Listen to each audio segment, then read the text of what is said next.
Notre témoin du jour, Patrice Didier. Pour nous, journalistes de la rédaction à Lyon, même s'il est en retraite, il demeure une référence, un caméraman hors pair. Il est entré à l'ORTF en 1972, une mémoire pour notre antenne. Nous lui avons donc présenté des archives sur l'histoire de notre télé. Une image fondatrice et un discours officiel. Novembre 1954. Le maire de Lyon, Édouard Herriot, inaugure notre télévision régionale. Je me réjouis plus que personne de pouvoir inaugurer la télévision de Lyon. En 1954, la télé s'est installée derrière ses murs au TNP à Villeurbanne. Rares sont les images des studios de l'époque. Dans les archives reste pourtant ce document muet, une visite faite lors d'un congrès de journalistes. Voici le petit studio, puis la régie finale. 1964, une autre date importante pour nous, l'inauguration du journal régional en présence du ministre de l'Information, Alain Peyrefitte. Tous les soirs à 19h40, 15 minutes d'information de proximité. Le ministre de l'Information a expliqué que l'objectif de la réforme était de poursuivre la régionalisation de la RTF. Les sondages d'opinion ont prouvé que le téléspectateur aime beaucoup qu'on lui parle des affaires de sa région. Je voulais rentrer à la télé et ça, c'est toute une histoire. C'est quand on voyait ça à l'époque, on disait c'est formidable. Mon beau-père y était à Villeurbanne. Il fallait faire tout avec rien.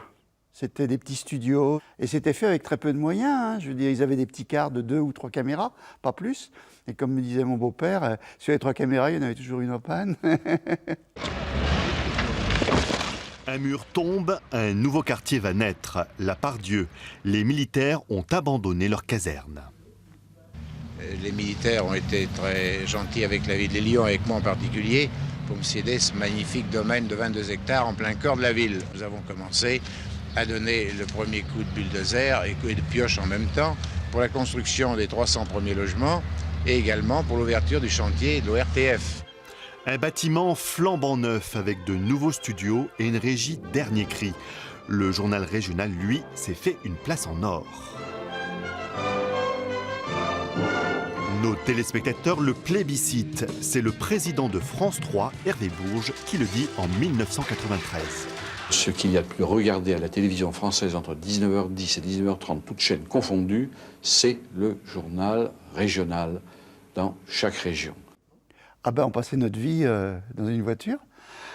C'est pour ça qu'on a souvent mal dans le dos après, parce qu'on dormait, on faisait tout dans la voiture, enfin on se reposait dans la voiture. C'est pour ça qu'il y avait un assistant à l'époque, hein, parce qu'il fallait vraiment que... À deux, ça n'aurait pas été possible, quoi, je veux dire. Les voitures faisaient en une année bien 80 000 km. Hein. Elles n'arrêtaient pas, les voitures. Les fameux véhicules gris et bleus, magnifiques, avec actualité télévisée en moustache devant. 1994, une nouveauté, l'installation d'une équipe de journalistes dans la Loire. Retour de reportage à la Maison de la Culture et de la Communication de Saint-Étienne. FR3 y est désormais locataire de son bureau-studio. Un studio pour envoyer directement des reportages à Lyon. Même principe quelques années plus tard à Valence.